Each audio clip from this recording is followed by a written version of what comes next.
We're back on the record in the matter of the state of Georgia versus Cleef Adams et al. And 22 SC 183572. Go ahead and just see who's here this morning. Mr. Beebe and Mr. Partridge, gentlemen. Mr. Stillwell and Mr. Botts and Mr. Sharp. Good morning, gentlemen. All right, Mr. Williams and Mr. Steele and Mr. Adams. Good morning, gentlemen. Mr. Kendrick and Ms. Hingerty. Good morning. Mr. Huey and Mr. Matthews Sr., good morning, sir. Mr. Nichols and Mr. Harvey, Ms. Westmoreland, Mr. Garner. Yeah, they're all three of you here. Okay, good morning. Mr. Dorsey is still with the Honorable Kimberly Esmond Adams. And Mr. Chada Jimenez is accordingly with him. Mr. Ryan and Ms. D. Williams. All right, good morning, madam.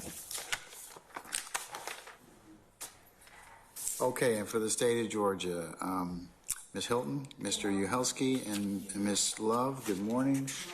All right, and Mr. Randolph, good morning, sir. All right.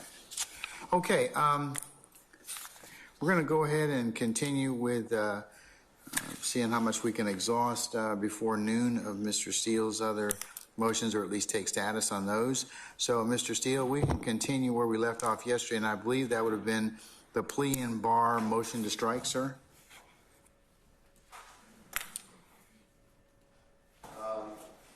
Your Honor. And that was filed on April the 6th of 2023. Yeah, and Your Honor, that has been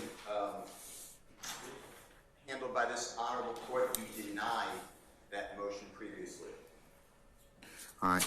Do we have a date that was heard? Can I have 1 second? Yes, sir. Yes, sir. That was on 8/21 by Tom Floyd. 8/21 of 22, or 22 or 20? That was early. 20. Oh, early. Okay. All right. Yeah. Right. Okay. All right. I don't remember the date. All right, Mr. Floyd, and so he owes us an order, I think, on that. Is that right? Correct. Okay. And then, Your Honor. Yes, sir. I have we are up to, we finished last night, motion for discovery number 11. That's correct, sir. And I have supplemented to motion to exclude others prior convictions. That's what I thought we started with. Yes, sir. I think that that was supposed to be heard with or it was grouped in, or at least with the motion to exclude other accused specific offense that underlies the same as our prejudicial joint trial to Mr. Williams. Okay, so the state, that's right, they wanted more time to argue. So I believe that we said we're going to argue that on the 6th of September, so I grouped both of those together, sir. Okay, thank you, sir. All right. Then I have the supplemental motion to suppress statements. And you said that one needs the witnesses. We discussed that. Yesterday you... So we'll check on the 6th of September. That's the one where Mr. Richardson and others will be required. Is that correct? No, that is... Mr. Williams was stopped and not Mirandized. Yes. And the state, you granted it because you're not going to redo it, but the state wanted to see what was, quote, spontaneous. Isn't that? Yeah, that's what it was. The court did not grant it. No, I didn't. Well, to the extent that I'm not going to grant anything that the Honorable Gregory A. Adams has already ruled upon in terms of those statements that would be subject to Miranda. You all are supposed to identify for this court the statements that you believe fall out of Miranda that may be either spontaneous utterances or statements against interest before the 6th of September. Right, and Your Honor, also we were to identify for the court, well, actually have a Jackson dental hearing necessary for those statements that were made post Miranda. I think the way you've indicated to me, I think you only have like 2 or 3. So we had 2 spontaneous utterances, and Mr. Williams, during the time he had not been Mirandized, but then he was Mirandized, and statements were made. So what I represented yesterday is that we would be presenting to the court all the spontaneous utterances and any statements made post Okay, then you can, okay, fine. And what we'll do on the 6th is I'll separate those, and I believe that Mr. Steele, if we need to have a Jackson Dental hearing on those statements, then we'll go ahead and I can arrange for that at that point, on the 6th, at a date in the future. Okay. Okay? Your Honor, if I may, just to clarify, the supplement to motion to suppress filed on 410 that we are reportedly talking about is not to do with that motion to suppress. This is a supplement to a motion that was filed to do with statements made while Mr. Williams is in custody and being talked to by investigator Racy and Cunningham. So that's an evidentiary matter we reserve. I apologize, and that the state said 9/11/2023, that will be here. That's my memory. You were correct. All right, so that one is from an incident involving when? July 15, 2015, Mr. Williams is in DeKalb County Jail, and it is ATF Agent Cunningham and Investigator Racy with Cobb County Law Enforcement. And I think the state said they'll be available on the 11th. September 11th. At 1 o'clock. Is that the one we're supposed to hear then? Yes. Okay, all right.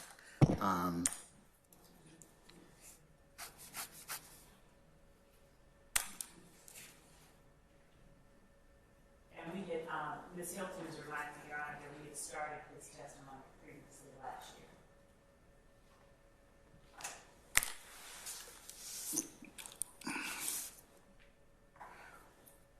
Can you tell me what date? Your Honor, I believe it was one of our December motion hearings. Maybe the 15th.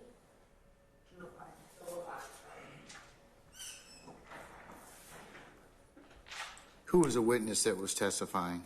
Agent Rice, Your Honor. Agent who? Rice. RAISSI. All right.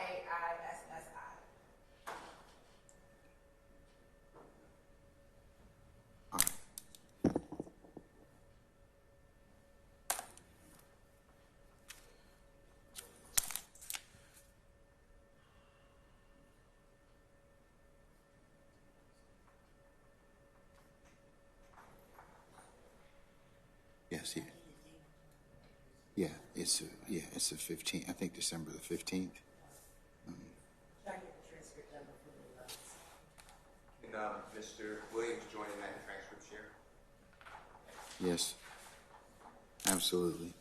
All right, okay, so we have motion, next, Mr. Steele, is motion for discovery number 12.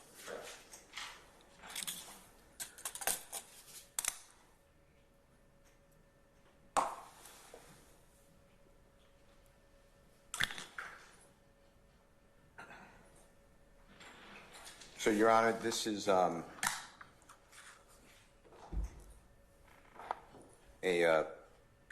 motion which the court properly entitled it, and it was filed on April 10, 2023 by Mr. Williams. And when I was going through the discovery, I could not, and I articulated what it is, I could not, it's in Division 3 of this motion. In Discovery 2, folders 56 through 59, there are 7 folders in there, and each folder has an extraction with a series of photographs of the cell phone resting on top of the search warrant. So therefore, I cannot read the search warrant, and I don't know who some of these phones belong to. And here's an example.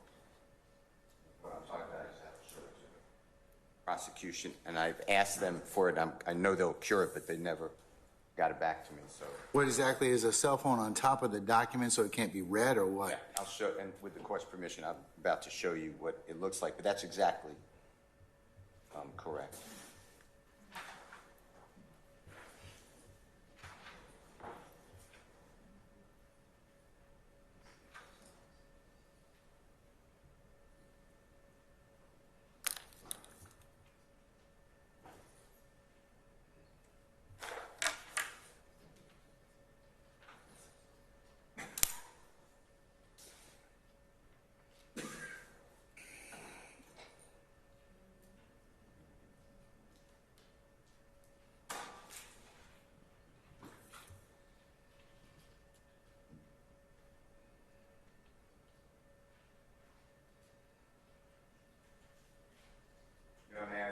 You may, sir.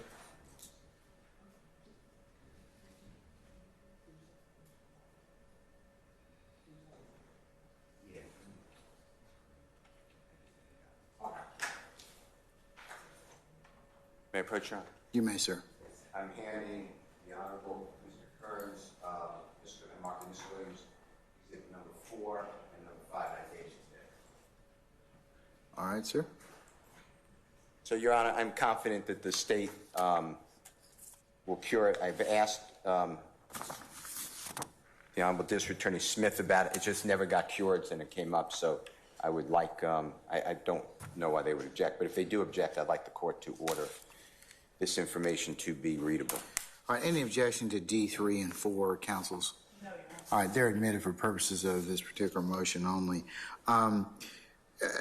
Ms. Love, can you all satisfy a correction of that? Yes. By the 6th? Yes. September? Yes. Okay. All right. Mr. Steele, looks like they'll correct that on or before the 6th, so you can just let me know. I'll run the table again. All right. Next is motion for discovery number 13. That was filed on 4/14/23.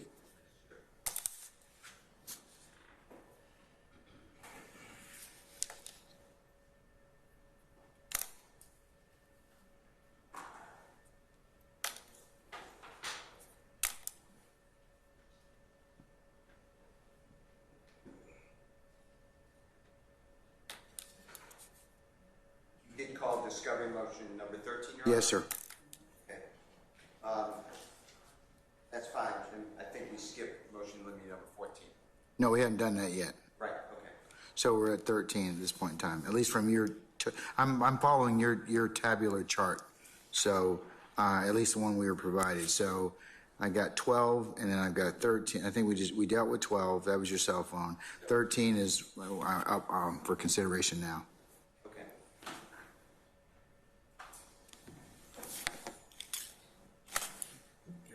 Your Honor, this is, Hold on, Mr. Steele, 1 second. Hey, Sean, how are you?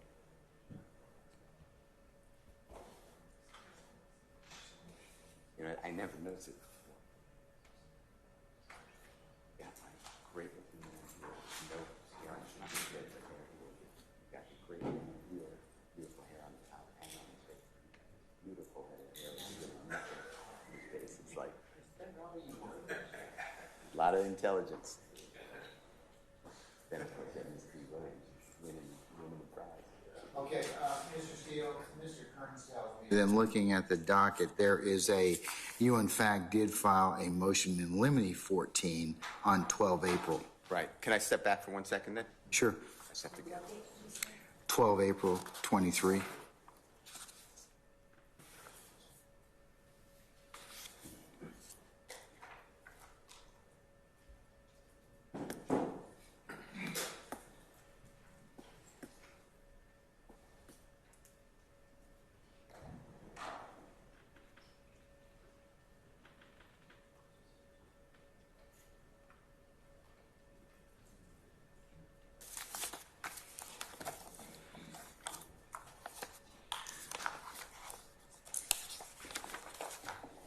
Yeah, it looks like okay.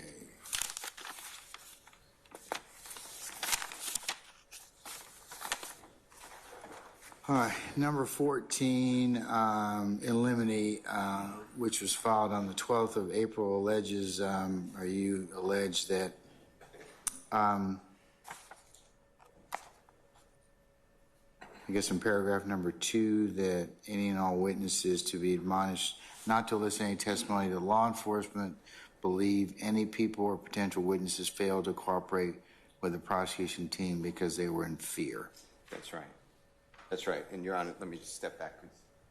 Another case in the court.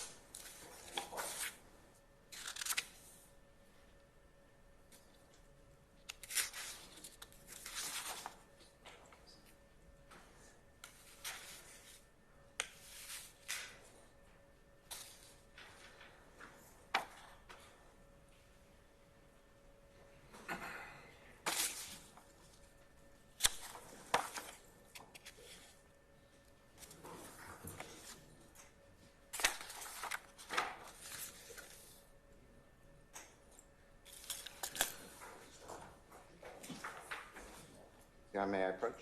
You may.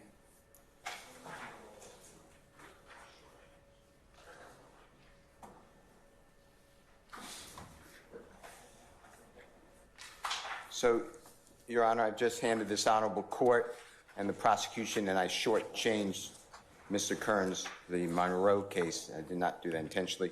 And for everybody looking along on your computer, I've handed this honorable court Body, B-O-D-Y versus State. It's 367 Georgia Appeal 506-887 Southeast 2D 356. It's a 2023 case. I've also handed this honorable court and the parties, and not Mr. Kearns, Monroe, M-O-N-R-O-E versus State 315 Georgia 767-884 Southeast 2D 906 2023 case. And Your Honor, in the Body case, on page 5 of 7 of the copy I've given this honorable court and the prosecution and Mr. Kearns, and it's in Division 3 under Analysis on the left-hand side. The first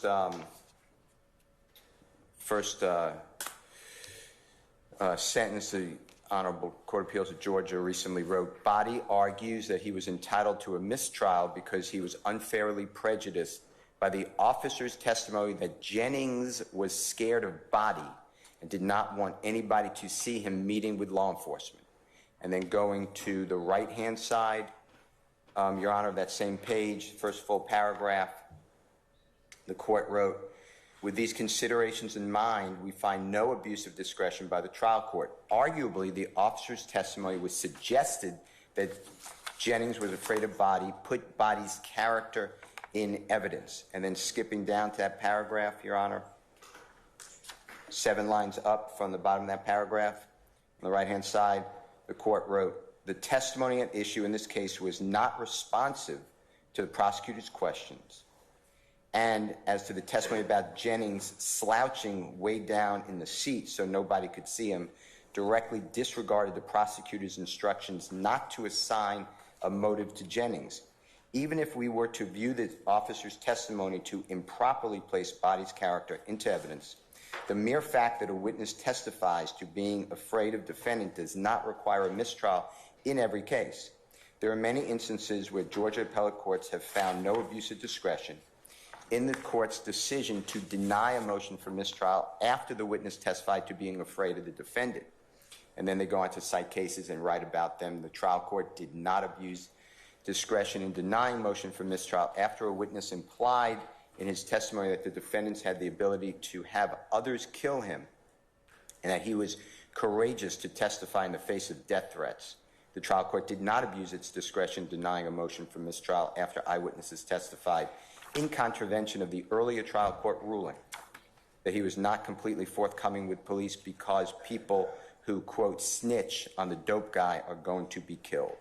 Trial court did not err in refusing to grant a mistrial after a police officer testified that a witness to the incident was scared to testify. Trial court did not err in denying a motion for mistrial after the witness testified that the defendant escaped from jail before and that she was afraid he would come to her house and hurt her and her family. Moreover, the officer's statements in this case were not extensive. The officer only once directly stated that Jennings was afraid of Body. And after defense counsel objected to that statement, the trial court gave the jury a curative instruction. Although the language of that instruction did not directly refer to the testimony that Jenkins was afraid of Body, Body's counsel approved the language, did not object to take action by the trial court. Then skipping to the top of page 6, first line. The officer's later testimony suggesting that Jennings did not want to be seen with law enforcement did not specifically mention Body. Body's counsel did not ask for any further action by the trial court after the trial court denied the second motion for mistrial, and the prosecutor immediately moved on to other topics. And then at the very bottom of that page, Your Honor, the last paragraph on the right-hand side of page 6, the Honorable Appellate Court wrote, but the fact that Jennings was afraid of Body has nothing to do with whether Body took anything from Stevens. Jennings was not on trial, was not a trial witness, and his credibility was not at issue, and the evidence did overwhelmingly show that Body was engaged in the fight with Stevens. Simply put, any prejudicial impact from the officer's testimony was not strong, which diminishes distinguishes this case from the decision cited by Body. And then they say, Coleman versus State, reversing the trial court's refusal to grant a mistrial after witness improperly testified that the defendant's child had been placed in foster care because that statement created the impression that the defendants had committed the charged offense, cruelty to children. In Monroe versus State, Your Honor, the 315 Georgia, 767 case, 2023. It's on page 10 of 18 of the copy I provide this Honorable Court. The Honorable District Attorney's Office, the Honorable Mr. Kearns, in the left-hand side, this is in Division 4. For those reading along on the Lexus, left-hand side, Your Honor, center, top center, where it says 919, and it says State, and this is quoted from the transcript. All right, this is a question from the prosecutor. All right, there are several people that you interviewed that did not agree to come testify. Is that correct? Luke, yes. Oh, excuse me, that is correct. Prosecutor, during your interview process, did everyone cooperate fully? Answer, no, they did not. Prosecutor, and what did you surmise from the lack of cooperation as the case agent, as the investigator of this murder of Clay Cross, C-R-O-S-S? Answer, they are in fear. Co-defendant Posley, P-O-S-L-E-Y, objected to the agent's testimony, and Monroe joined the objection. The prosecutor responded, this is the case agent. It's his investigation, and he had to draw conclusions from his investigation, and that's what I'm asking him. The trial court overruled the objection, stating that the agent was allowed to give his opinion based on his investigation with his discussions with these people.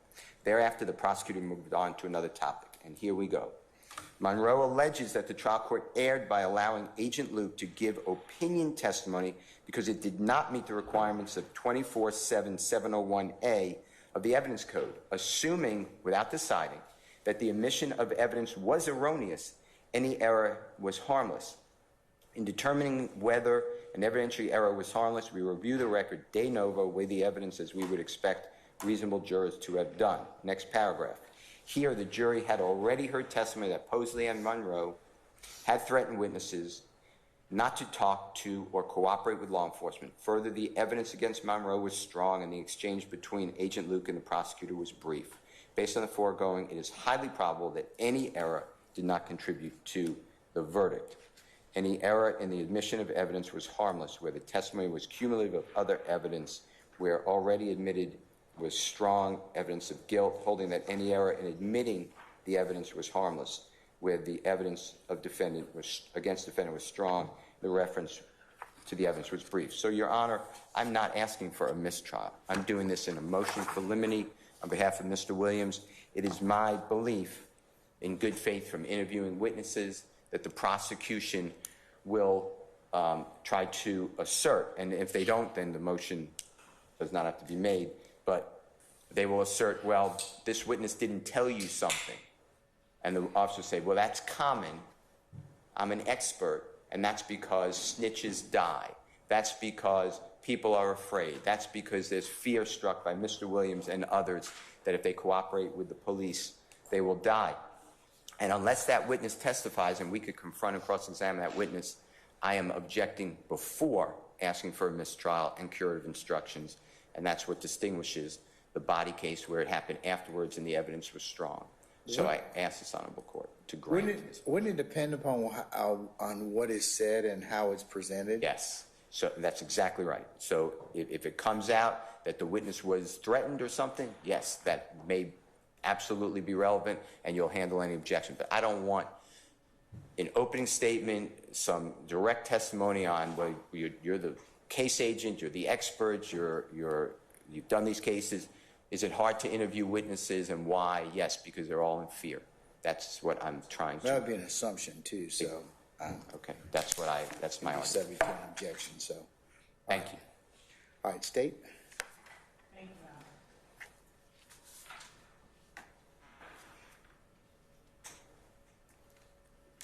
Judge, the state's position is that Defendant Williams' motion as an initial matter is premature. As the court alluded to earlier, what is right for a ruling would depend on what is said. This defendant right now is attempting to object to something that hasn't happened, isn't happening, and won't happen, frankly, Well, in the future. if you prep your witnesses accordingly, it won't happen. But and I guess he's just saying, and it will depend upon how the testimony develops, and of course, that would be, but.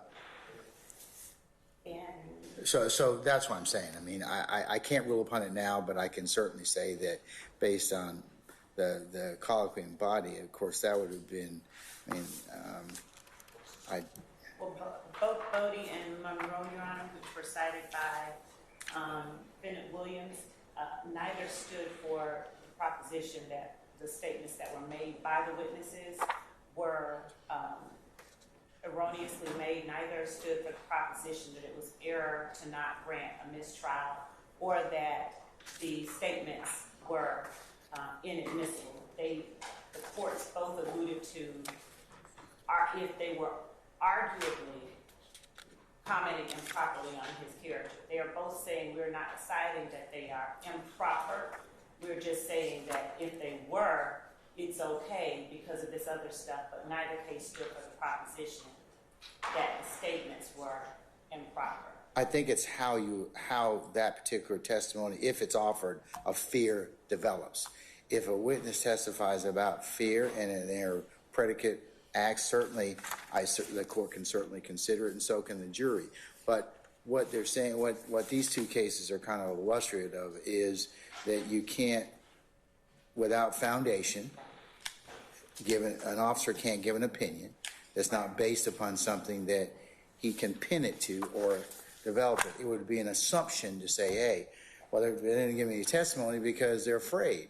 And that, of course, wouldn't be proper. But I know that, that you all will advise your witnesses accordingly. And it is, as I told Mr. Steele, much dependent upon how the evidence is developed and how it's presented. Okay? Yeah, Your Honor took care of it. That's it. Okay. All right. Okay. All right. So I'm going to defer. I'll just defer ruling on it. I will say that that both counsel are just advised accordingly, that the proper foundation would have to be laid or made for the court or the jury to make any for that testimony to be considered. So I'll take it up when it comes. All right. Okay.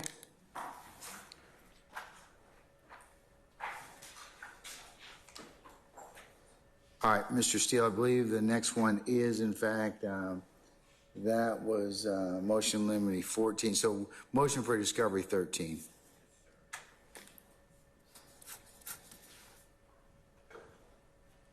As the Honorable Court announced previously, this was filed on April 14, 2023. And in paragraph 2, Your Honor, Mr. Williams is seeking the discovery of the affidavits in support of a search warrant. I've been provided the actual search warrants, but I do not have the 2 affidavits that comport with the search warrants. They were in and around late 2021.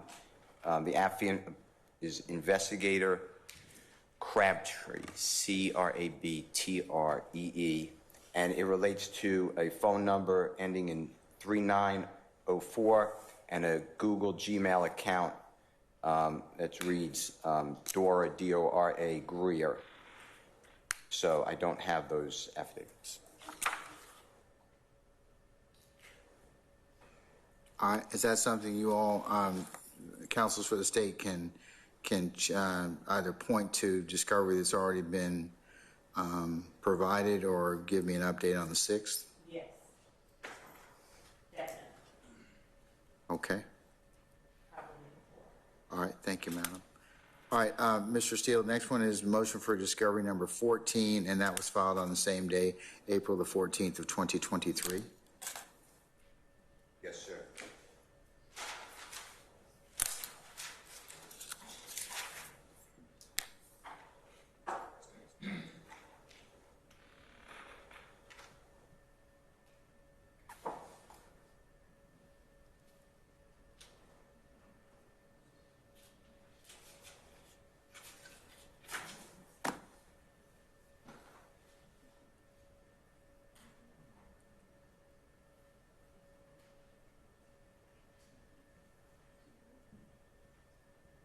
discovery number 14 was filed by Mr. Williams on April 14, 2013, and there's a gentleman... 23? There's, 23. Yeah, okay. Sorry. And there's a gentleman who is a co-indictee in this case. He is severed in custody, and that gentleman is D.G., and the prosecution has mentioned in the discovery that they received his Instagram account, and I provide the handle there as SCAR, or at SXAR _FAXE, and I don't have it, and I'd like his Instagram account, the return for it. And it's not in the discovery that I have gone through at all. I can't find it. All right. Ladies and sir, from the state, anything in that respect? Has that already been provided, or? Your Honor, I thought it was, but this is another matter that we'll put with the other discovery that will be provided if it's not already been given to. Okay. I'll let you either point it out to Mr. Steele and his colleagues, or you can provide it before the 6th of September. Is that acceptable, Mr. Steele? Yes, of course. Okay. And then, Mr. Steele, the next two I have in your chart are Brady motions 3 and 4 that were filed on April the 18th of 2023, and we are, those are the ones I believe that you, where Ricky Richardson and QZ need to be called as a witness. So I told you I would check on the 6th of September as to setting that, Mr. Richardson's availability and QZ's availability at that point. Is that right? Yeah. Okay. That's what I wrote down, Your Honor. Okay. All right. All right. The next one I have is a renewed motion for bond. I believe I've heard that was filed on 4/24 of 23, and I've heard that already. Is that correct? Correct. Okay. Denied. All right.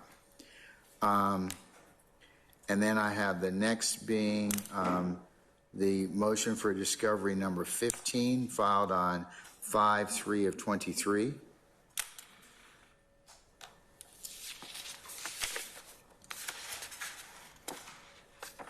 Your Honor, Mr. Williams was provided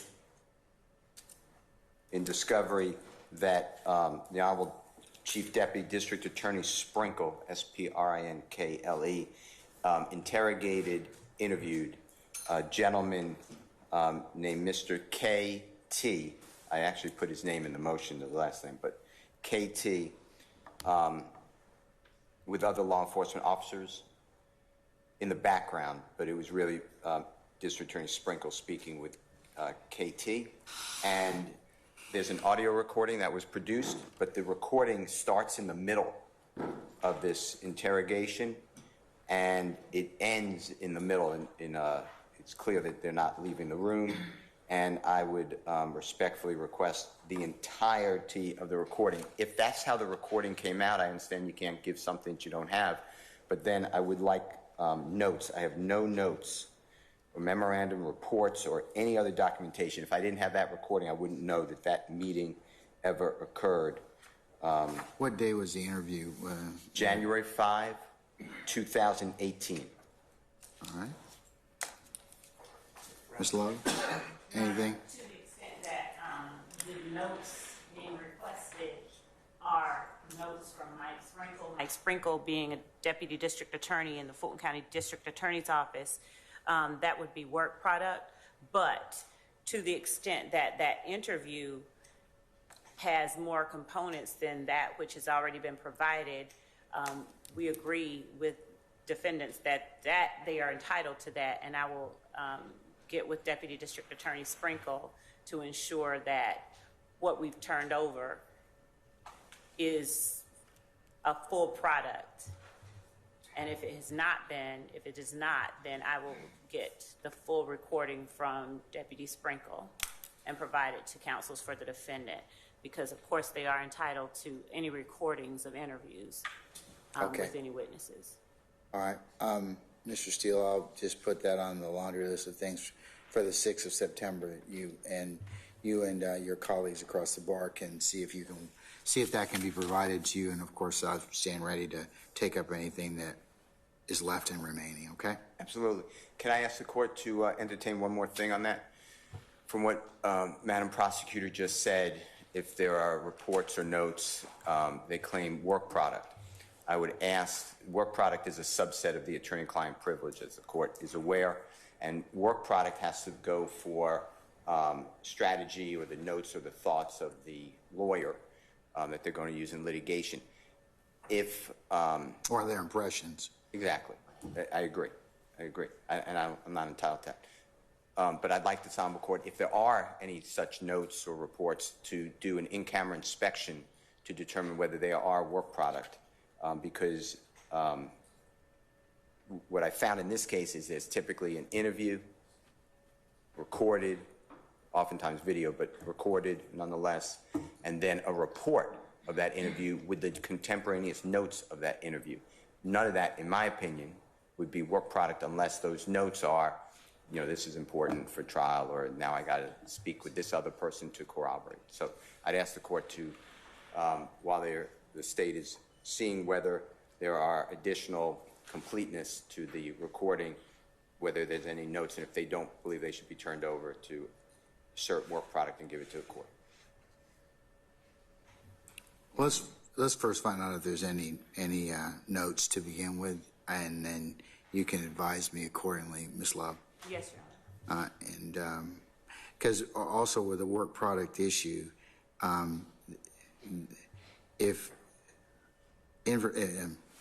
information contained therein, there's, you know, it kind of falls into a couple of camps. If you can't get it any other way, well, then sometimes notes are, in fact, you know, can be turned over. But in most circumstances, they're not. So I need some. You know, first, let's determine whether or not you even have notes, and then I can kind of make some decisions from there, depending upon if notes exist, and then what do they say inside them. Yes, Your Honor. So, okay. All right. Okay, motion for discovery number 16 filed on 5/3 of 23. That's been satisfied. All right. Motion in limine number 15 filed on 5/4 of 2023.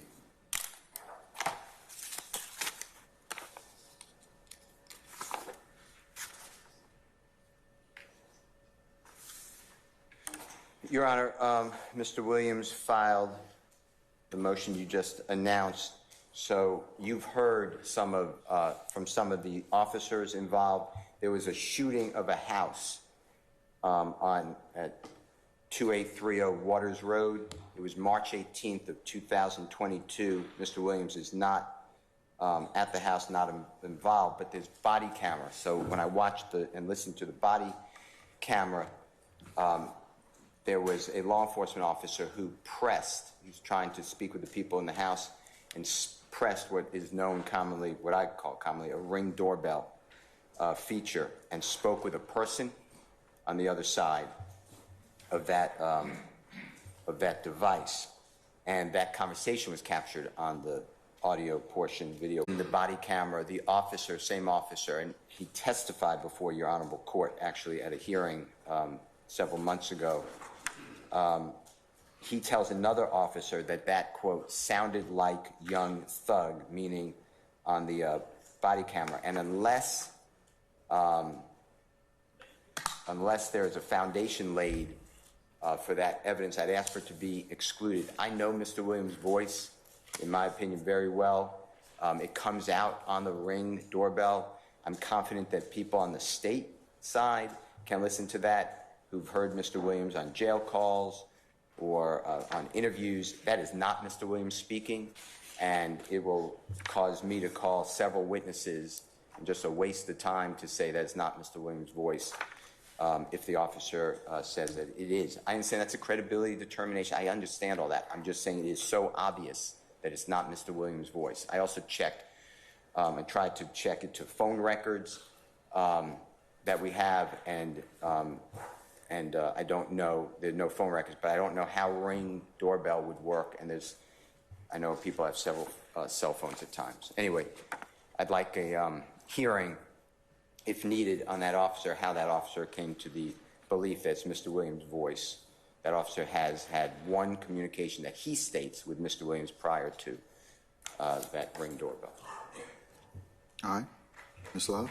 Your Honor, there will be no need Or for Ms. Hilton? I'm sorry. Go ahead. Thank you, Your Honor. There will be no need for a hearing. The state did not intend to get into that officer's thought that he thought that that was Mr. Williams.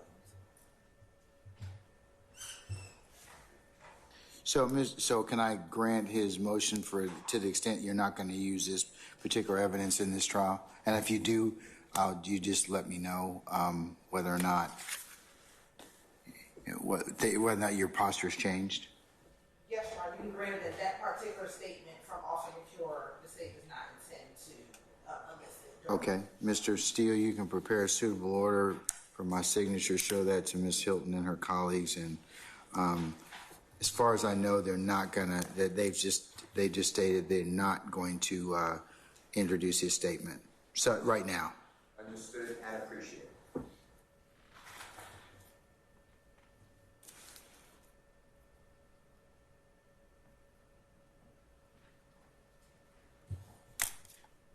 And Mr. Steele, you can have that to the court by the 6th of September, okay? Yes, sir. All right.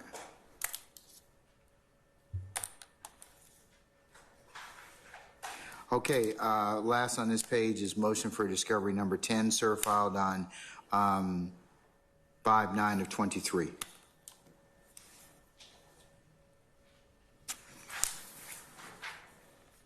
Your Honor, we're in 2015, and based upon my review of discovery, there is mention that former City of Atlanta Police Department Detective Dennis and possibly former City of Atlanta Police Department Detective Gaither, which is Gaither,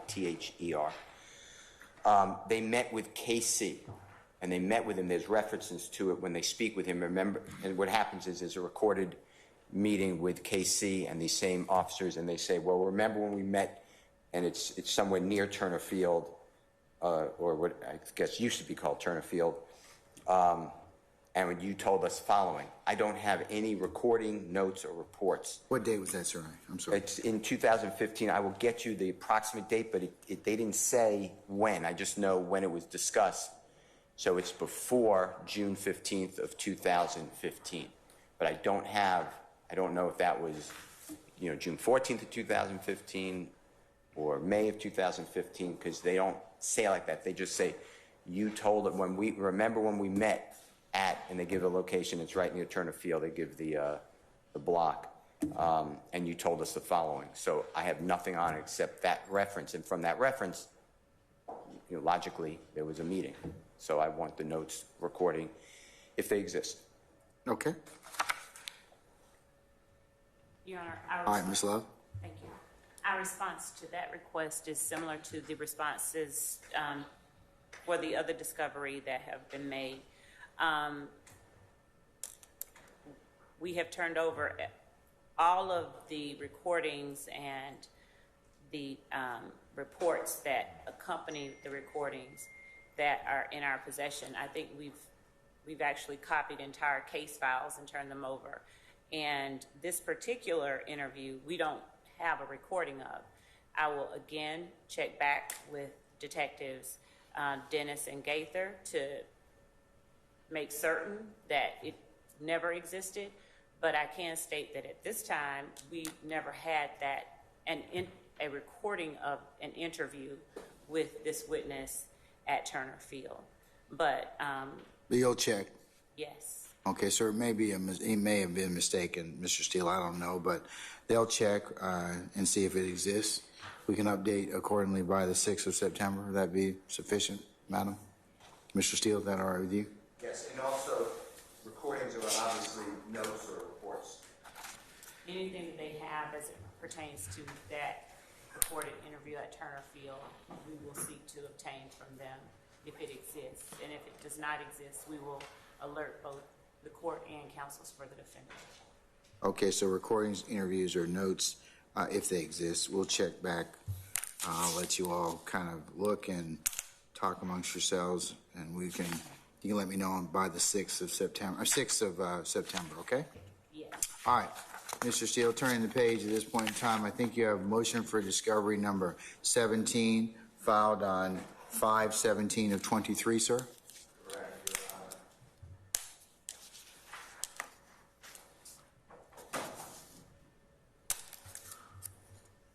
So, Your Honor, this is now the third day of March 2017, and law enforcement officers, including the district attorney's office, are interviewing QZ. And during that recorded interview, and we have a transcript that was provided in discovery, and it's on page 44 of the transcript. The video, in the video and on the transcript captures the officers and QZ are discussing that the law enforcement team, so the prosecution team, have a 2014 video, and it's involving a gentleman named Kelvin, Kelvin Watts, Watts, and KC, who's a potentially a gigantic witness that will come to your honorable courtroom. And I do not have that 2014 video. And the video, what's discussed is that KC and Mr. Watts are having disagreements. And I don't know what's on the video. I just know it's been discussed, and that they say that they've all watched it. So I'd like that video. All right. Your Honor, I would ask that the court allow us to obtain clarification of what the defendant is seeking. Is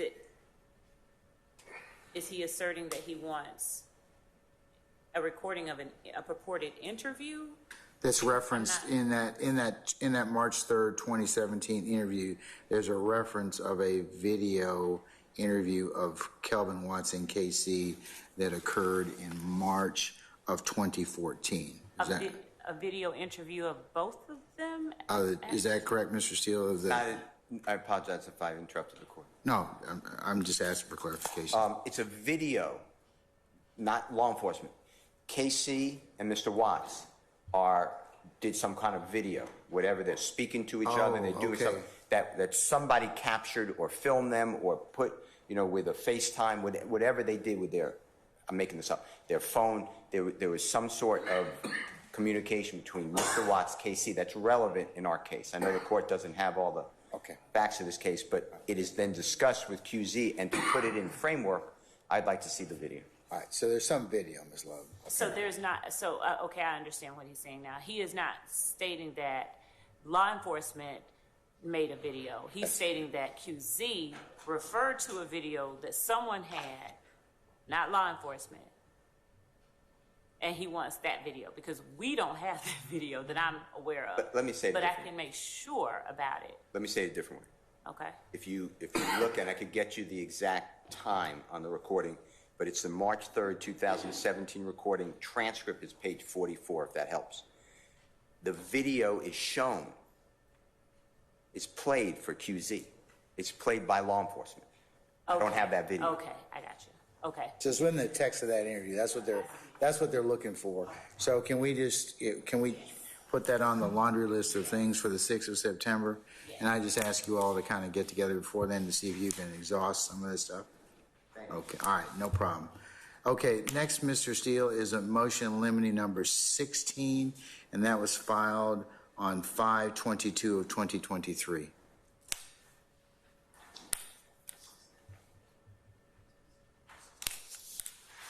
Yes, sir.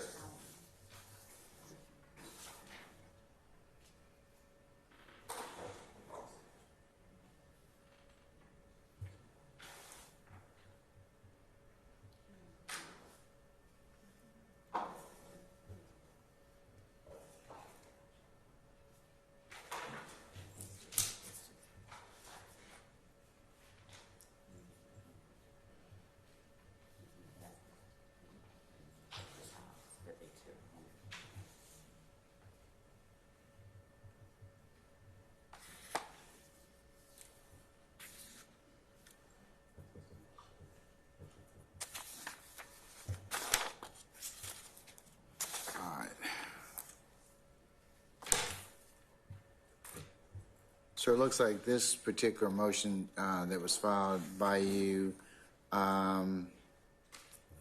involves the display of a photograph of a victim of a shooting That's exactly right, Your Honor. of Mr. Dexter Montgomery.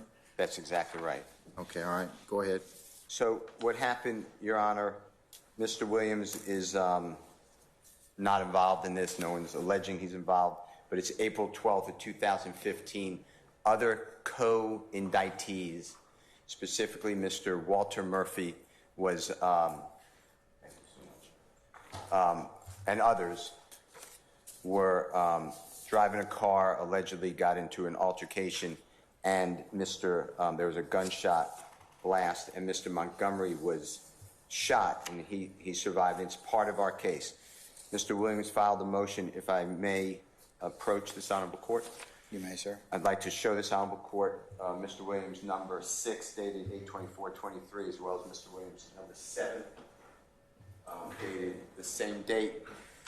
Any objection, counsels for the state, for the purpose of the motion of defendant 6 or 7? None, Your Honor. We want the court to see them. Okay, all right. Then they're admitted for purposes of this particular hearing to satisfy this discovery issue. So I assume that Mr. Montgomery is coming to trial. The pictures, if the court can see, Mr. Montgomery is missing a portion of his skull, and he survived. But to bring those pictures in and then to admit them and give them to the jury, to me, is so prejudicial. It would not benefit anyone. Nobody is saying that, at least I'm not challenging, I don't think anyone else is challenging, that a shooting occurred. I'm not saying I will not have other objections to it, but the actual photographs of what I'm saying are too gruesome, and they have no probative value in this case, this RICO conspiracy case against Mr. Williams or others who are on trial. And I would like the court to exercise its broad discretion under 24-4-403 to find that if it is relevant, that it is overly prejudicial. And I say if it is relevant because I'm not so sure how relevant it is when at least Mr. Williams is not challenging anything about Mr. Montgomery being shot or having injuries to his head. So Mr. Williams will not oppose that part of the state's case, so there's no reason to prove the injuries. All right. Ms. Love? Your Honor, of course the court is aware that the exclusion of relevant evidence is an extraordinary remedy that should only be used sparingly. The Georgia Supreme Court has said that. Our contention and our position is that those photographs of Mr. Montgomery are not grotesque. They are a depiction of the injuries, the resulting injuries that occurred after his head was shot off wasn't an altercation. Mr. Montgomery drove up to the gas station. One of the members of YSL thought that he had done something. He had been following behind him too closely. He made a phone call. 2 others came on scene with long guns, and as Mr. Montgomery left the gas station, as many of these offenses that have been alleged occurred in a similar fashion, as he left the gas station, he was fired upon, and his skull, half of it was blown off. He survived, thank goodness, and the state's position is that this is not unlike defendants' efforts and appellants' efforts in the past to exclude autopsy photographs. Having interviewed Mr. Montgomery myself recently, I can tell you that he has long dreadlocks that cover his hair, that cover his skull. You cannot see what you can see on the pictures that are before your honor now, where his hair was cut low, and you can see that half of his skull was taken off during the assault. This is part and parcel of the case that we intend to present. And under Pike versus the state, 302 Georgia 795, 799 through 800, the court found that the challenged photographs in that case were relevant to show the nature and location of the victim's injuries, which corroborated the state's evidence in the circumstance of the circumstance of a killing in Pike, Moss versus the State, 298, Georgia 613, at 617 through 618. The court stated that the photographs and related testimony were relevant to show the nature and location of the victim's injuries, which corroborated the account of the shooting given by eyewitnesses. The Supreme Court has also addressed the contested admission of crime scene photographs under the current evidence code in Lanier, Lanier versus the State, at 310 Georgia 520, Penn site 527 through 528. That's a 2020 case. There, the Georgia Supreme Court upheld the admission of some 36 photographs of a crime scene, including photographs of victims' bodies at the crime scene, reiterating that photographic evidence that fairly and accurately depicts a body or a crime scene and is offered for a relevant purpose is not generally admissible under Rule 403 merely because it is gruesome, as the court stated in that case. In this case, Your Honor, what we have are much more benign, if you will, photographs that depict the injuries that this victim suffered. They aren't the bloody photographs immediately after his head was blown off. They aren't, those photographs showing how the doctors reconstructed his skull. We would ask that the court find that these are not photographs that should be inadmissible based on one defendant's position or impression that they are somehow grotesque and too grotesque to be shown to the jury. It goes towards its evidence of the state's case, and we ask that the court not exclude that evidence. All right. Assuming that the state can lay an appropriate foundation, the court would allow it to show nature and location of injury, or relevant to show position of the victim's injury. So I'll allow it if you can lay an appropriate foundation. Yes, Your Honor. Your Honor, can I just make a record for the appellate court if needed? Sure. And I'll take a look at D 6 and 7, and they depict the indentation or missing part of his of the top. If I were looking at my left side of his particular skull. I just want, and I understand the court's ruling, but there's no one here, to my knowledge, and if I'm misspeaking, they will correct me, that was involved in any way with that shooting, one, and there's no proper purpose. Nobody is going to debate that this man was shot in the head and he can describe injuries. So I don't believe that there's any relevance to then put in a photograph. It will not be challenged as far as Mr. Williams is concerned. Okay, well, in terms of the 403 balancing test, it would be more probative than prejudicial. So at this time, I'll allow it. They're looking at two photos. Over your objection, sir, I will permit it, assuming they can lay a proper foundation for a proper purpose. Okay? And Your Honor, just for the record, Mr. Stillwell is joining in on this motion, of course. Okay. State on the record that Mr. Stillwell will not be challenging what happened in the shooting of this gentleman, as well as Mr. Montgomery as well. And I'll just point out that the only people that were alleged to be at all involved in this shooting are either unindicted, a choice by the state, or people on the state's witness list that the state plans on calling. And so we are not challenging what people that are testifying for the state may have done in this case, but my concern is the extreme graphic nature of the photos will also prejudice my client. So we are joining in specifically to this motion. All right, I'm still denying the motion for the above stated reasons already. Ms. Love, if you prepare a suitable order to be, and show that to your colleagues on or before the 6th of September. Yes, Your Honor. Please. Yes. All right, motion for discovery number 18, Mr. Steele, filed on 6/13 of T3, sir. Your Honor, that's satisfied. All right, thank you, sir. Motion limiting number 17, filed on 6/13 of 2023. And I want to say that in paragraph 2, sir, of your motion here, it indicates that the prosecution has provided transcripts of some of the audio-video recordings that have been supplied in discovery, and that some of these transcripts are not accurate and have material omissions or misstatements. And then you apparently put the state on notice that you won't agree to have these transcripts of any jurors or for the jurors or any witnesses to see unless until all the parties can agree the transcripts are accurate and complete, and you cite Castillo, so 309 Georgia Appeals 555 footnote 1. That's right. That's the motion. All right. Thank you. Okay. State.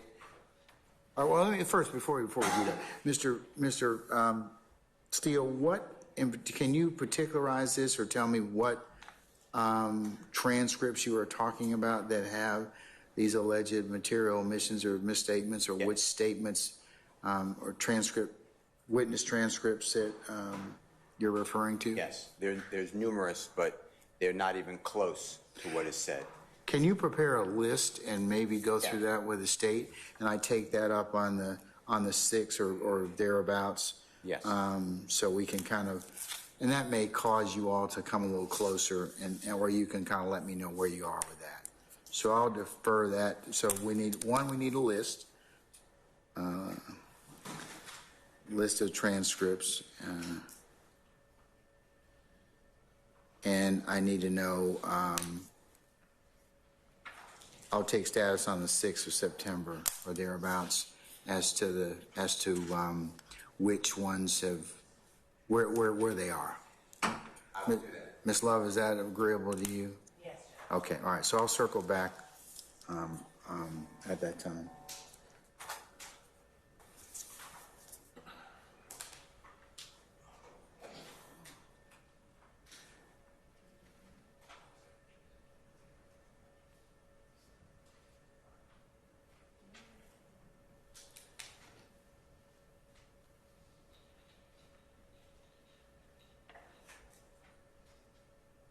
Okay, the next filing, sir, is motion for discovery number 19 that was filed on the 13th of June, sir.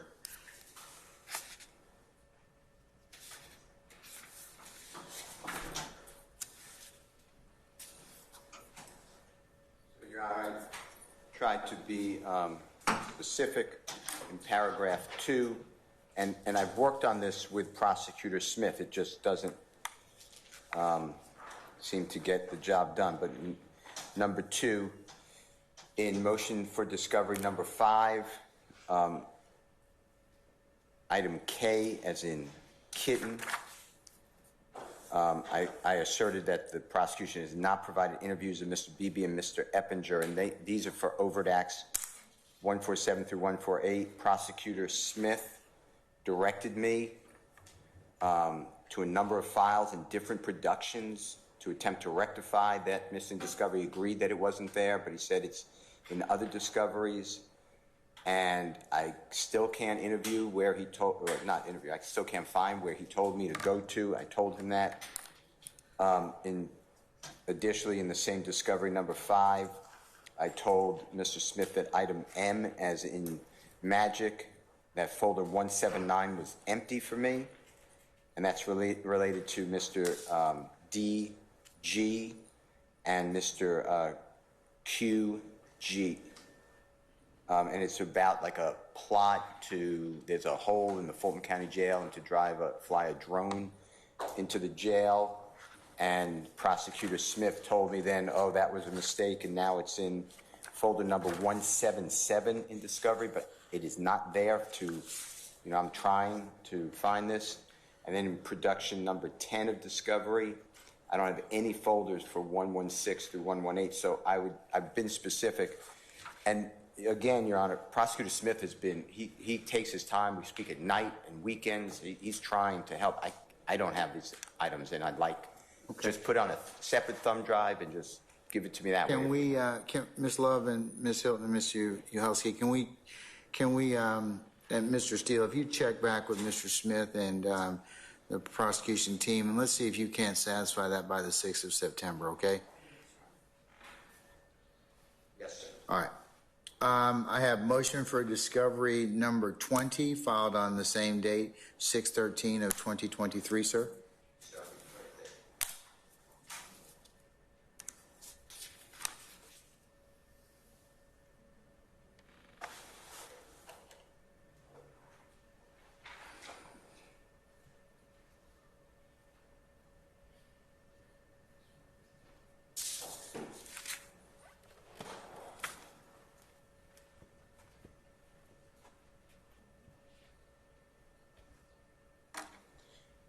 Your Honor, I also was trying to be, as always, thorough in these motions.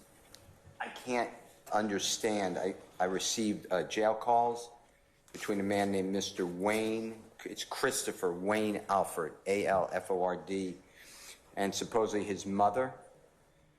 And I don't have the date. I don't know when those dates are. The recordings don't signify the date. The prosecution has provided a transcript of these jail calls, but I'm trying to compare the transcript to the call, and I can't, I need the exact date. I'd like that date of that call. I don't know how to get the date. And then in paragraph 3, there's another jail call that's recorded between Mr. Alford, his mother, and a person also, I believe Mr. Holliman, Holliman, and they provided a transcript of this jail call, they being the prosecution, but all I have is speakers of male 1, woman 1, male 2, or man 2, woman 2, and most of the transcript says unintelligible, and So you want the recording? yeah, So you can check for yourself? I just want the recordings. All right. Your Honor, we thought that this recording had been served, so we'll double check, and we'll make sure that he gets all the recordings as relates to All right. these calls, Your Honor. Okay, we'll circle back on that 6th September. And can the court order and can prosecution, even without an order, I just like it's separate. I get these jail calls just dumped on me. I mean, I'd like to know that what I'm getting, if that's okay. Your Honor, with respect to the jail calls, I'm not certain whether or not counsel has attempted to put the index at the bottom. I can get with him and show him how to put the index at the bottom so that you can see the dates of the jail calls and the time. If the assertion is that he can't discern what date or time they occurred, because if you're clicking on the individual MP3 file, that would be difficult to discern just by looking at the individual MP3 file. But the whole file itself that has been provided, if you click on the index at the bottom of the file, you would be able to, and that is something that I can show counsel for the defendant quite easily. And I'd be happy to do that because I understand that there's a large volume of jail calls and there's just want to be able to know who they occurred. All right. Mr. Steele, if that works for you, I'll circle back with you all on the 6th, and if you're satisfied that, we won't have any other. That would be great. Thank you. Okay. Thank you, Ms. Lynn. All right. I have next, Mr. Steele, motion in limine number 18, and I want to say that was filed on 6/15 of 2023. And I want to say that one.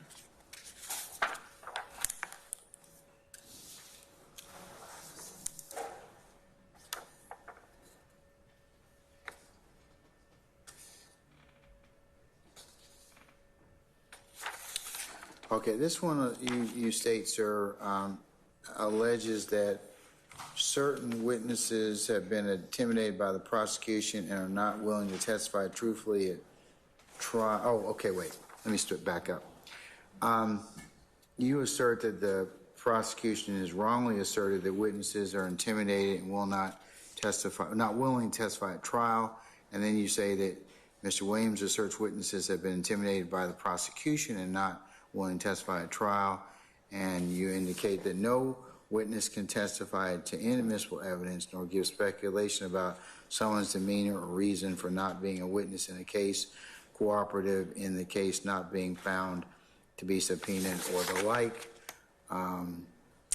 And then you go on to reference about inadmissible character evidence for the prosecution or all of its witnesses testified, another witness is not available for trial because they are intimidated, as the same violates Mr. Williams' right not to have character evidence, speculation put before the jury, and you cite 24-4-404A, 24-4-405, Body versus the state that you indicated earlier.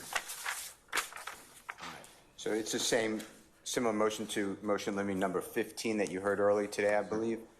And, you know, I'm interviewing witnesses and I'm having a hard time having them cooperate with me because they're in fear of the prosecution.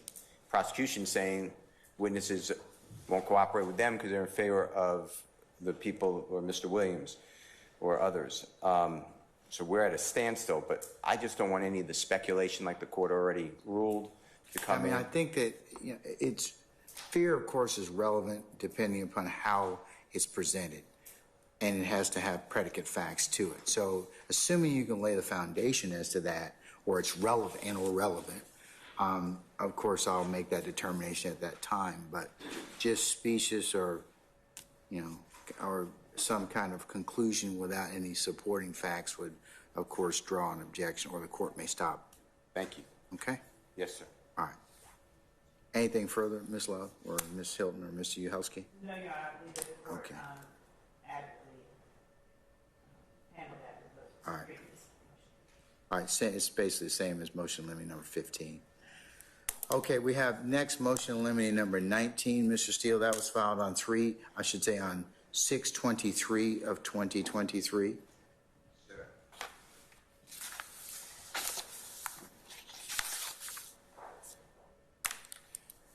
Okay, hold on.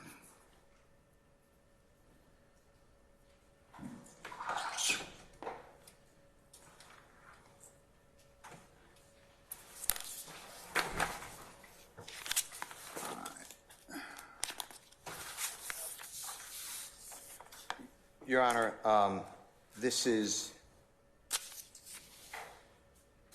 an incident that the state is charged with overt acts in the RICO conspiracy. They go back to, believe it or not, a decade ago. It's September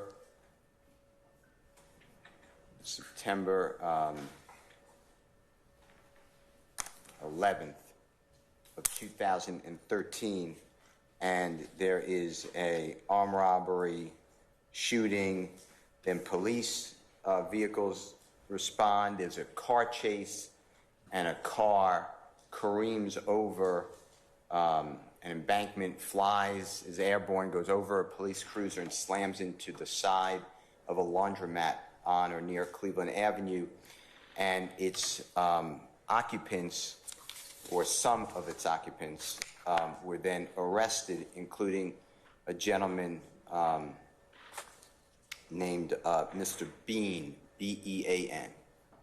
He was arrested and charged along with Mr. Murphy, who's in your case, but he's not on trial. He has entered a negotiated plea already in the case. He is a co-indictee, no longer on trial. And during Detective Quinn, because law enforcement discharged weapons, there was Detective Quinn, Q-U-I-N-N, conduct investigation to determine whether law enforcement officers should have discharged their weapons, as well as looked into the underlying case of that armed robbery, although that was not really his main concern.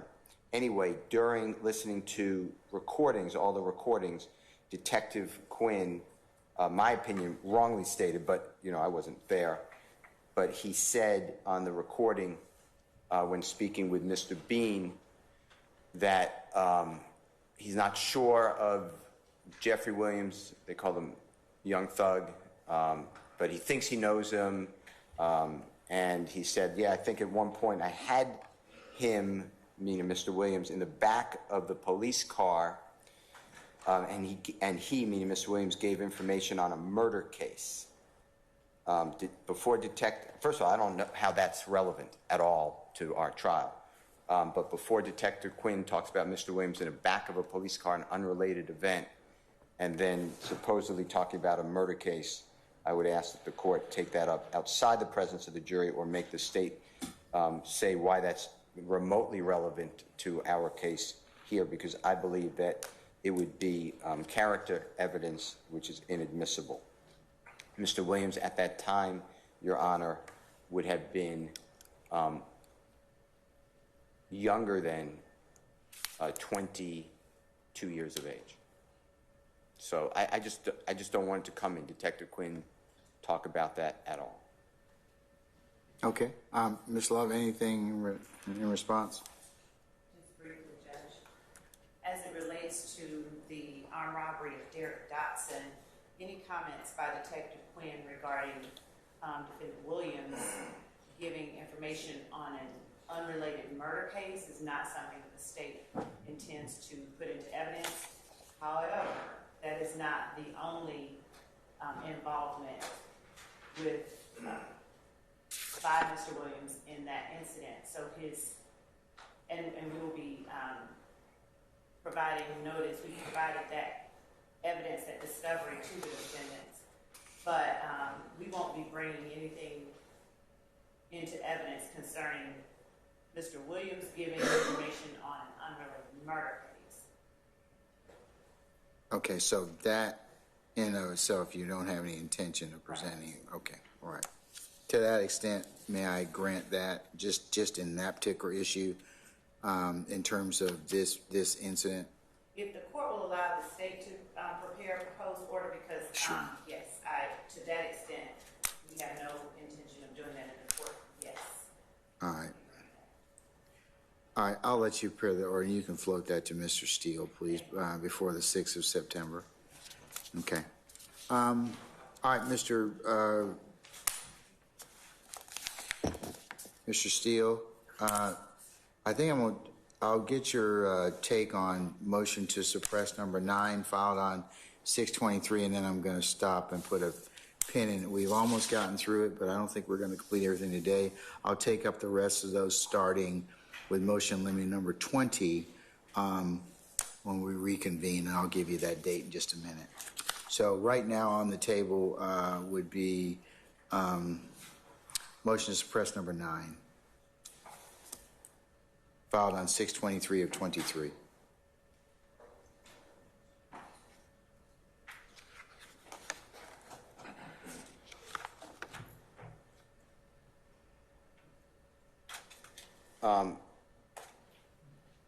Your Honor, this is, I don't know if the state wants to go by the 4 corners of the warrant. If they do, I'm ready to argue it. Otherwise, if we need any testimony, if there was oral testimony, this is Mr. Williams bringing a motion to suppress. Your Honor, it was May 16th, 2016. The affiant is Detective White, like the color, and he submitted an affidavit in support of a search warrant for Mr. Williams. We have standing cellular telephone records, which included, obviously, everything: the cell tower logs, call detail reports, range to tower, round trip delay data, any text messaging transmission, receipt logs, subscriber information, and the search warrant was signed by the Honorable Fulton County Superior Court Judge Millender. At that time was going by the name Millender, Millender. I know that the Honorable Judge now goes by Ingram. The affidavit in support of that search warrant, when your Honorable Court sees it, if it's presented, is totally conclusory. It just says what is not allowed under State versus Wilson, which came out approximately 3 months ago. The affiant wrote, I'm quoting, "It is believed that the issuance of a search warrant compelling T-Mobile USA to release the records associated with, and I would say Mr. Williams' cell number, will result in the discovery of evidence related to a crime of murder." That is exactly what Wilson said cannot be done. We are not just allowing people's cell phones to be taken because everyone has a cell phone and it contains all this information. There has to be a link between why that cell phone is involved in the crime. So if we need testimony, we do. I just heard the state say we do. So Testimony? And yes, Investigator White was here previously, and we didn't reach him, so we will be bringing him back. He's out for Okay, can we get some, when I talk with you all on the 6th of September, can we, get his availability over the next, like, within that month or thereabouts? Okay, all right.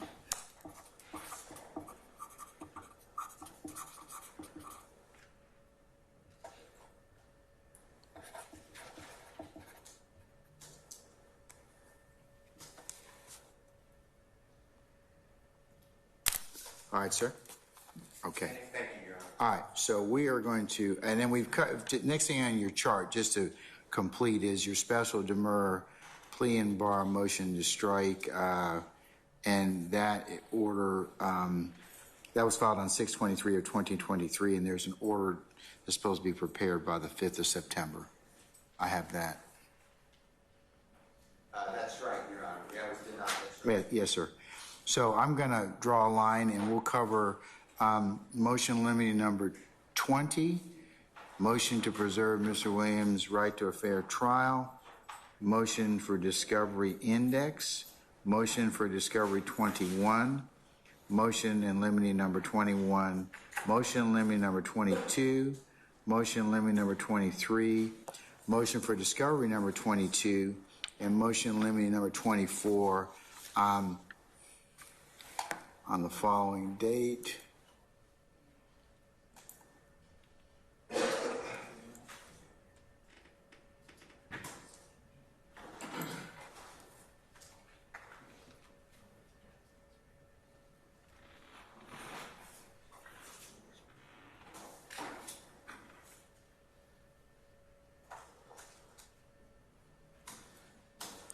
Mr. Steele, let's plan on doing those, continuing those motions for the 31st of August. That's Thursday at 10:00 hours.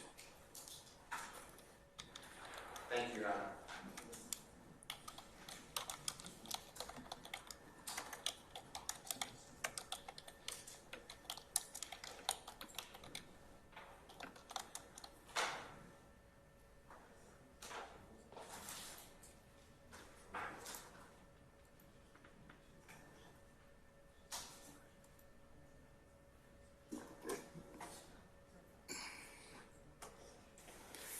All right.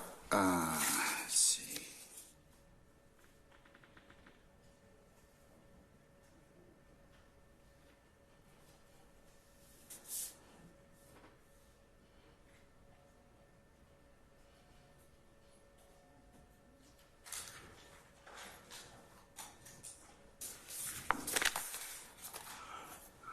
Okay, so we'll take up those particular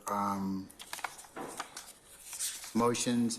I have a number of things, of course, that you all are going to get back to me on the 5th or 6th of September, and we'll discuss either satisfaction of those or further discussion. Your Honor,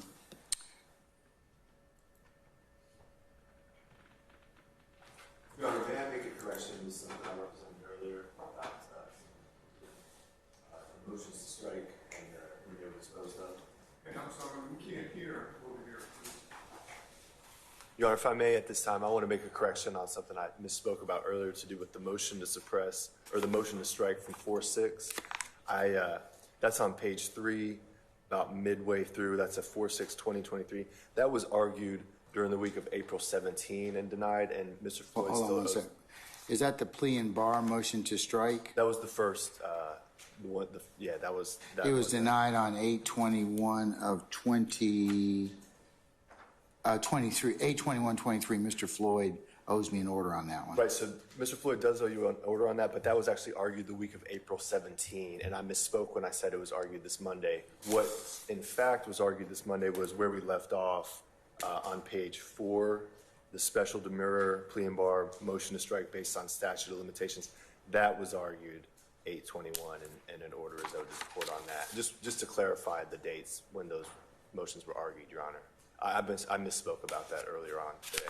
Which one did you say was argued last week? The one that we argued Monday was the special demurrer, Yes, 6/23. yes, that was one that was argued on 8/21. Is that correct? Yes, sir. All right, okay. And he still owes me an order on that one by the 5th, so. On both. On both, yes. Thank you, Your Honor. Okay. All right. Ms. Weaver, here you go.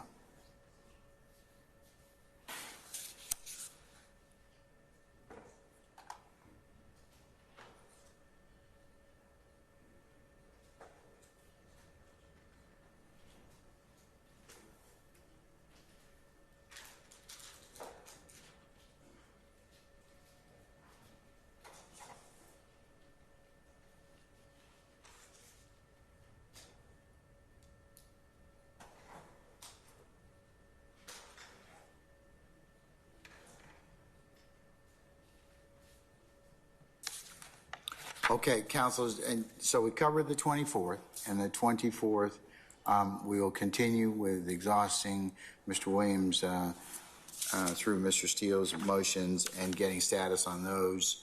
I believe that we will satisfy the rest of that list sometime in the morning. If I've had a discussion with Ms. Von Kelsch, and depending upon what whether or not Mr.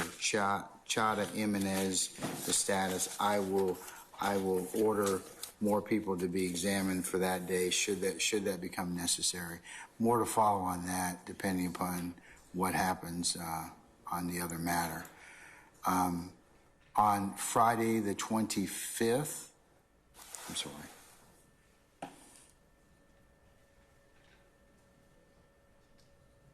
As I mentioned, that's tomorrow. We will not. We will have an administrative day, as the court has other unrelated business. The 28th of August, which is Monday, will be an administrative day. 29th of August, Tuesday, the 29th will be an administrative day. And the 30th of August will be an administrative day. We will pick up on the 31st of August, 1,000 hours from Mr. Williams, continued motions, and then on the 1st, I will let you know what we will continue with. I haven't, depending upon what on the status in our other case, we may continue jury either picking selection of the individual examination of jurors and for our panels, and that takes us through the 1st. So more to follow on the 1st. I don't know exactly what. The 4th of September is Labor Day. The 5th, right now we have scheduled juror contempts for juror number 25. So more to follow on that. And then the 6th, we will talk about the various status of things that you all are going to chat about in terms of the outstanding discovery and other things that you have pointed out to the court. I'll run the table again, and you can let me know which things have been satisfied or which other things I need to rule upon.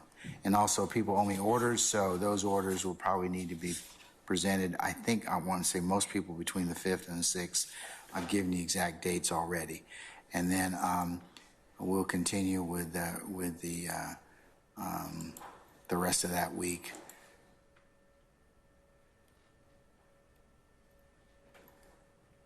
Accordingly. All right. What are your questions of me at this point? Administrative in nature. Anybody on behalf of any individual defendant have any other ministerial or administrative inquiry of the court? Okay. Oh, Mr. Jimenez, how are you, sir? Jimenez, yes. Chada Jimenez. Yes, Your Honor. Good afternoon. Good afternoon. Yes, sir. I miss you. Your Honor, since we do have the honor of Mr. Chada Jimenez's presence, I want to make sure that that the court asked me to remind the court to have Mr. Chada have his client waive his presence for all of the motions hearings that we have done. Yes, is that your intent, Mr. Chada Jimenez, about Mr. He's involved with another matter. He's filed a speedy trial demand on, but I believe earlier you indicated you were going to waive his presence. Is that correct? That's correct, Your Honor. When I was here on January 18th, Friday, January 18th, before we were dismissed, I did, I think briefly, said that I waive his presence. I don't believe, I do believe this a crucial part of the trial. However, I have joined in none of my particularized motions. I filed one. There's another one coming, but none of the motions that are being heard were filed by me. I have adopted them. And I do trust every single one of the attorneys in here to argue it as thoroughly as I would, and probably better. And sir, to the extent that a transcript of these proceedings can be provided to you, or you can have access to that, we certainly will provide that to you. And I will also allow you to file any other motions you deem fit that would apply to you after your reading of those particular transcripts. Okay. Thank you, Your Honor. I think that's more than fair. Okay. All right. This concludes my business. May I be excused? Your Honor, since Mr. Chata Jimenez did state that he believes these are a crucial part of the proceedings that his client would therefore be entitled to be a part of, I believe that it would be prudent to get his client's word on the record that he has waived his presence for this past week, not just Mr. Chata representing to the court. I think that that's something that when the time comes that we need to be able to do. And that's fine. We are on lunch break right now. He went to have lunch somewhere else, but I'm going to go in a different spot. But whenever y'all can bring him down here, well, when you finish your other matter, we can go ahead and take that up. Okay. Yes, sir. Ms. Love, you just remind me about that. And to the extent, like I said, if he needs to file any, I will allow him or authorize him to file through you any other motions you deem fit to file, and I will hear those motions accordingly, because I would like you to be able to satisfy that. But okay. Thank you, Your Honor. All right. And just for the record, I object to anything that you denied. Okay. All right. Okay. All right. All right. Anything else, counsels? Okay. If not, then we will be in recess until the 31st of August at 1000 hours. We'll continue. Okay. All right. We're in recess.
please.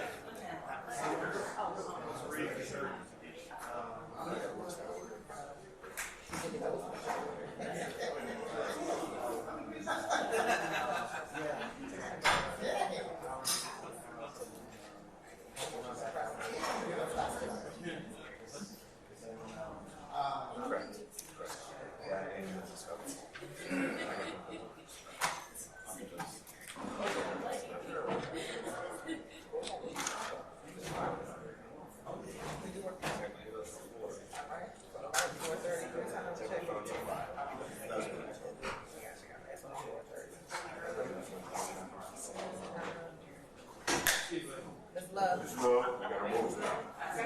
Right. Bye, everybody. Have a good one. Yeah, the speed drop. We gotta get ourselves working tomorrow.